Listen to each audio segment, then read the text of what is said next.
Hi అండి అందరికీ. ఈరోజు అయితే పూరీ కుర్మా అయితే చేస్తున్నానండి. డాబా స్టైల్లో ఎలా చేస్తారో అలాగైతే పూరీ కుర్మా అయితే చేస్తున్నాను. చాలా అంటే చాలా టేస్ట్గా అయితే ఉంటుందండి.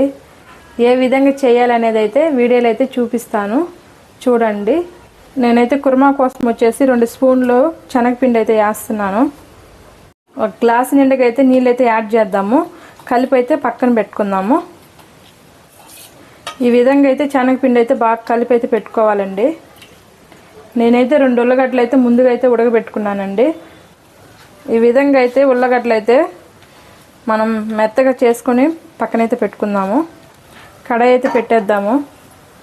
2 స్పూన్ల ఆయిల్ అయితే వేసేసుకుందాము. తాలింపు గింజలు అయితే వేసుకుందాము. తాలింపు గింజలు అయితే వేగినాయి, ఎర్రగడ్డలు అయితే వేసుకుందాము. ఈ ఆనియన్ అయితే బాగా ఒక 50% అయితే బాగా అయితే ఫ్రై అవ్వాలండి. అప్పుడే మనకి టేస్ట్ అయితే బాగుంటుంది. ఎర్రగడ్డలు బాగా ఫ్రై అయితేను. చిటికెడు పసుపు అయితే వేసుకుందాము. అలాగే రుచికి తగ్గట్టు సాల్ట్ అయితే వేసుకుందాము. కరివేపాకు పచ్చిమిర్చి అయితే వేసేసుకుందాము. ఈ విధంగా అయితే ఫ్రై అవ్వాలండి ఆనియన్ అయితేను. శనగపిండి నీళ్ళు అయితే నానబెట్టుకున్నాం కదండి, దీంట్లో అయితే పోసేస్తున్నాను. కొంచెం నీళ్ళు అయితే పోసుకుందాము. ఈ విధంగా అయితే వంటలు లేకుండా అయితే కలుపుకోవాలి. 2-3 నిమిషాలు అయితే బాగా ఉడికించుకోవాలండి. మూత అయితే పెట్టేస్తున్నాను. మూత అయితే తీసుకొని చూద్దాము. ఈ విధంగా అయితే చిక్కబడిన తర్వాత అయితే ఉల్లగడ్డ అయితే వేసుకుందాము.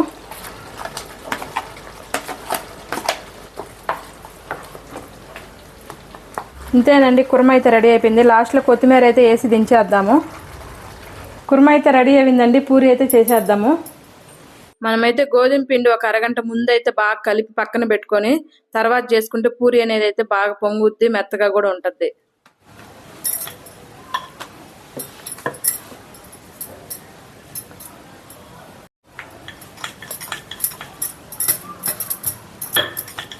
పిండి అయితే ఈ సైజులో అయితే రుద్దుకోండి. మనకి పూరి అయితే బాగా అయితే పొంగుద్ది.